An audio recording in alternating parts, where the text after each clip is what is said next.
Bonjour à tous, je me nomme Michèle Bidima, doctorante à l'Institut agronomique et vétérinaire Hassan II au Maroc. J'ai le plaisir de vous présenter aujourd'hui une partie de mon travail intitulée Activité antifongique des bactéries antagonistes dans la lutte biologique contre Sclerotium ralsei-sac. Ma présentation va s'articuler sur les points ci-après, allant de l'introduction aux références. Sclerotium ralsei-sac est un champignon basidiomycète adapté aux régions chaudes et humides. Donc, on le retrouve dans les régions tropicales, subtropicales et méditerranéennes. C'est un champignon très polyphage qui attaque plus de 500 espèces appartenant à plus de 100 familles d'espèces végétales. Donc, il cause la maladie de pourriture des racines et aussi de flétrissement. Donc, on peut voir ici le mycélium sur carotte, sur pommier et sur soja.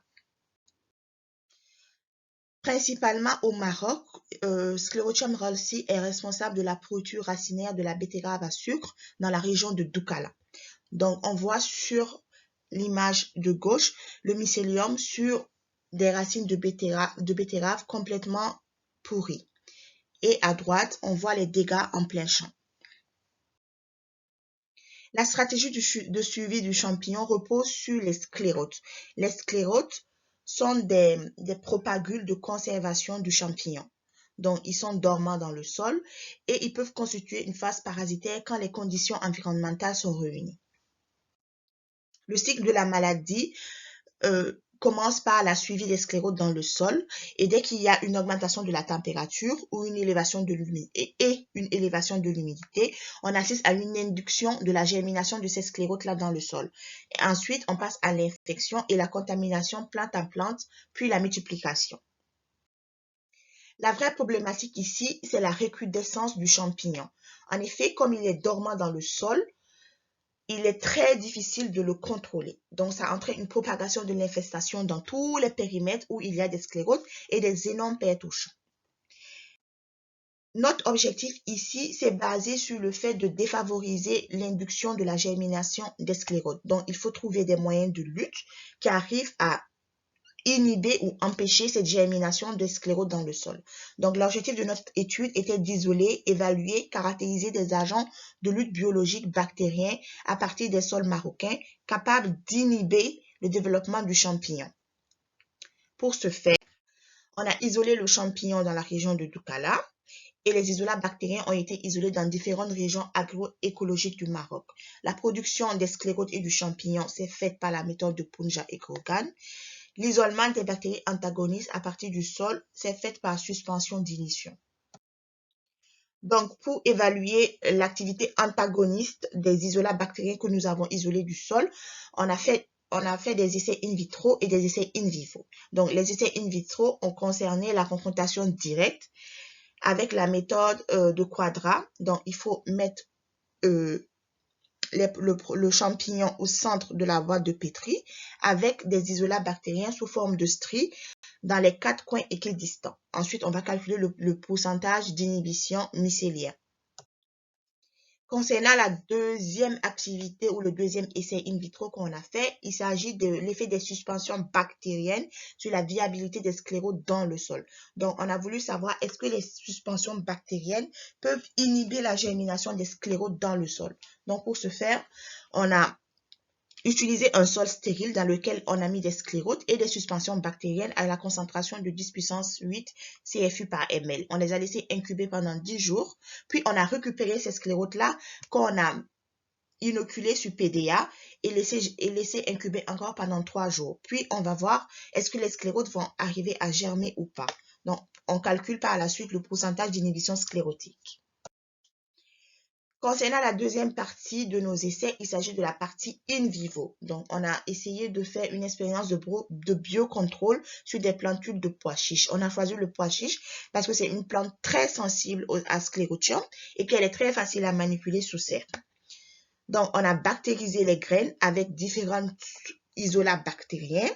Puis, on a fait une inoculation du pathogène sur des plantules âgées de 15 jours avec 4 traitements. des graines bactérisées avec la bactérie O4, E10, I3 et le témoin qui constituait des graines non bactérisées. Concernant la partie in vivo, on a fait l'évaluation de l'incidence de la maladie après 30 jours d'inoculation du pathogène. On a calculé l'incidence de la maladie, mais aussi on a calculé la sévérité de la maladie, la gravité de la maladie. Pour les analyses statistiques, on a utilisé le logiciel SPSS et on a fait l'analyse de la variance avec l'ANOVA et le test de Tukey à P inférieur à 0,05.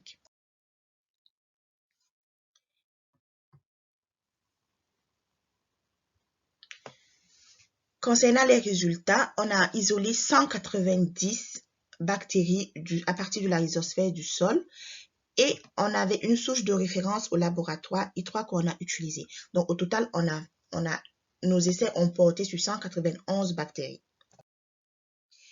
Pour l'inhibition de la croissance mycélienne du champignon par les bactéries antagonistes, 14 bactéries ont pu avoir une inhibition supérieure à 50%.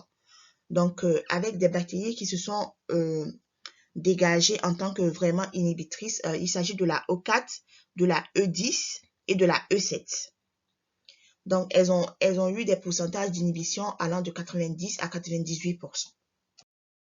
Concernant l'effet des suspensions bactériennes sur la germination des sclérotes dans le sol, la bactérie O4 a encore montré le plus haut pourcentage d'inhibition de la germination des sclérotes.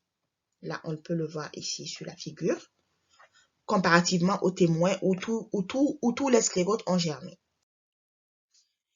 Pour les essais en peau in vivo, la bactérie O4 et E10 ont eu des résultats assez similaires concernant l'inhibition, le contrôle de la maladie dans les peaux. La bactérie O4 a donc été identifiée en tant que Bacillus velezensis à l'université de Reims en France, mais aussi à l'INRA au Maroc. Donc, en conclusion, dans cette étude, nous avons pu montrer à travers nos résultats que les isolats bactériens O4, E10 et E7, isolés à partir des différents sols marocains, ont montré une capacité à produire des composés antifongiques capables d'inhiber de manière considérable la croissance du champignon, et ces résultats sont similaires avec d'autres auteurs. Donc, dans l'ensemble de nos expériences, l'isolat O4 originaire du Dratafilette est la souche la plus performante. Donc, ces résultats suggèrent qu'il pourrait jouer un rôle important dans le biocontrôle du pathogène. Donc, cette efficacité peut s'expliquer par différents mécanismes d'action qu'ont les bactéries, à savoir la compétition pour les nutriments, la production de métabolites secondaires, antibiotiques, antifongiques et l'induction de la résistance. Donc, la perspective de travail maintenant est de caractériser les métabolites secondaires produits par cette souche Bacillus velezensis. Merci pour votre attention.